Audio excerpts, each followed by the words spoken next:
প্রচার প্রসারের জন্য মাননীয় মুখ্যমন্ত্রী উপস্থিত থেকে তার শুভ সূচনা করে থাকে। তো এটা আমাদের কাছে সবচেয়ে বড় একটা অ্যাচিভমেন্ট।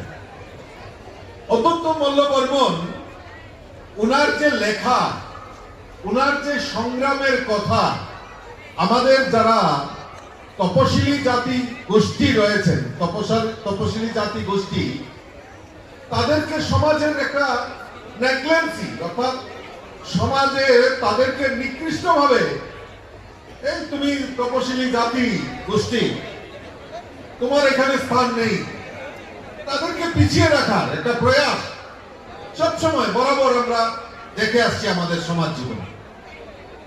কিন্তু একটা রেভুলেশন আমরা এই অদিত্যমল্ল বর্মনের আমরা যদি লেখা করি, তো এই তাৎপর্যটা এই যে আমাদের তপশিলি জাতি গোষ্ঠী